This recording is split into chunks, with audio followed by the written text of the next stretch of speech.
जय माता दी। जैसा कि आप सभी जान रहे हैं, शारदीय नवरात्र प्रारंभ होने वाला है। 17 अक्टूबर 2020 से शारदीय नवरात्र प्रारंभ है।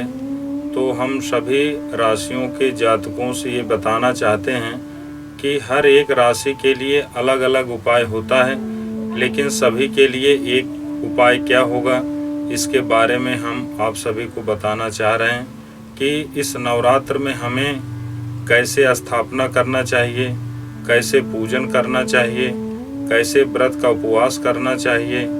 इन सभी जानकारियों को हम छोटे शब्दों में बताने की कोशिश कर रहे हैं। आप सभी समझने की कोशिश करें। सबसे पहले हम यह जानते हैं कि कैसे किस स्थान पर हमें पूजन पाठ करना चाहिए, किस स्थान पर नहीं करना चाहिए। सर्वप्रथम हमें ब्रह्म मुहूर्त में उठना चाहिए और उठ करके हमें पंचगव्य से स्नान करना चाहिए तथा अपने घरों में भी पंचगव्य से अपने घर को पवित्र करें, पंचगव्य से छिड़काव करें। हो सके तो पंचगव्य से पोछा भी अपने घरों में लगाएं। तो ऐसा करने से आपका घर पवित्र हो जाएगा और स्वयं भी आप पवित्र हो सकेंगे। इसके बाद हम पूजन पाठ कैसे करें, यह विधि भी आप समझ लीजिए। पूजन करने से पहले सर्वप्रथम हम गणेश जी की पूजा करते हैं। तो गणेश जी के पूजन के लिए आप गौ माता के गोबर को रख करके प्रारंभ कर सकते हैं। यदि नहीं मिले तो आप एक सुपारी रख करके गणेश जी का पूजन कर सकते हैं। गणेश जी को पान चढ़ता है, सुपारी चढ़ता है, लौंग, इलायची, और इसके बाद हमें नैवेद्य चढ़ाना चाहिए, दूर्वा चढ़ाना चाहिए। ये सब चढ़ा करके पूजन हमें प्रारंभ करना चाहिए। इसके बाद एक आप माता जी के लिए चौकी लें, उस पर लाल वस्त्र बिछा करके माता जी की मूर्ति रखें। फिर किसी ब्राह्मण से संकल्प लें कि यह पूजा उपवास व्रत हम कर रहे हैं। यदि नहीं हो सके तो आप मन से ही आप संकल्प ले लें कि हे मातेश्वरी, यह पूजन पाठ जो भी हम कर रहे हैं, हाथ में जल ले करके आप यह संकल्प को ले सकते हैं और उपवास व्रत कर सकते हैं। जैसा कि यह नवरात्र प्रारंभ है, पौराणिक कथाओं में यह कहा गया है कि नवरात्र प्रारंभ होने पर हमें क्षौर कर्म नहीं करना चाहिए। क्षौर कर्म उसे कहते हैं जैसे हम बालों को कटाते हैं, नाखून को काटते हैं। यह सब क्रियाएं नहीं करना चाहिए। क्षौर कर्म से दोष होता है और व्रत के दौरान कभी भी दोष नहीं लेना चाहिए। आगे बढ़ते हैं। हमें जहाँ पर हम व्रत कर रहे हैं वहाँ पर हमें ध्यान देना चाहिए साफ सफाई का। किसी भी प्रकार का जो है हम गंदगी न फैलाएं, इस प्रकार का ध्यान रखना चाहिए। यदि उपवास जो भी कर रहा है उसे जो है मांस मदिरा का सेवन नहीं करना चाहिए, तामसी भोजन का प्रयोग नहीं करना चाहिए।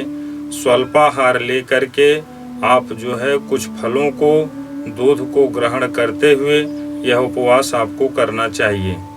यह उपवास करते समय ये भी ध्यान हो, जो पढ़े लिखे लोग हैं, शिक्षित हैं, वे एक दुर्गा सप्तशती की पुस्तक लें। उस पुस्तक से पाठ को करना चाहिए। सर्वप्रथम प्रथम पाठ को, उसके बाद 13वें पाठ को, इस तरह से पाठ को करते रहना चाहिए, जिसमें कि कवचम, अर्गला, कीलकम, स्तोत्रम, इन सब पाठों का भी स्वाध्याय करना चाहिए। यदि हो सके तो किसी ब्राह्मण को, कर्मकांडी ब्राह्मण को बुला करके पाठ का श्रवण भी कर सकते हैं। इसके बाद पाठ को बिल्कुल मन को शांत करते हुए, मन से, वचन से, कर्म से शुद्ध हो करके इस पाठ को प्रतिदिन सुबह और शाम के समय करना चाहिए। जैसा कि शास्त्रों में कहा गया संध्या पूजा का विधान है, तो संध्या पूजा में प्रातःकाल सूर्योदय से पहले उठ करके पूजन को करें, फिर सूर्य अस्त के बाद पूजन पाठ को करें। माता जी की असीम कृपा होगी। यह 9 दिन का नवरात्र होता है, जिसमें माँ दुर्गा के अलग अलग रूपों का अलग अलग दिन पूजन पाठ होता है। तो यह सभी को करना चाहिए। सबके लिए मातेश्वरी सुख एवं समृद्धि की वर्षा करेंगी। और पूजन करते समय मातेश्वरी को हमें कुमकुम का तिलक लगाना चाहिए, अष्टगंध चंदन का लगाना चाहिए, सिंदूर अबीर गुलाल से हमें पूजन करना चाहिए।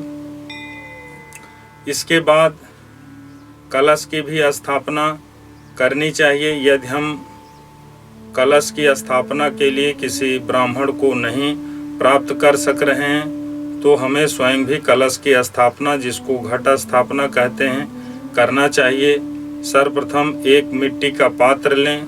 उस मिट्टी के पात्र में जौ को भिगो करके उसको जवारें जिसको कहा जाता है बो सकते हैं, या जौ के जवारें बो सकते हैं।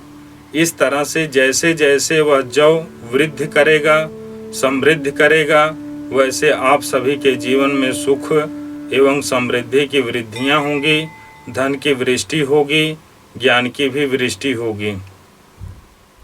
मातेश्वरी की पूजा करने से सर्वप्रथम मन को, वचन को, कर्म से शुद्ध होना बहुत ही अनिवार्य है।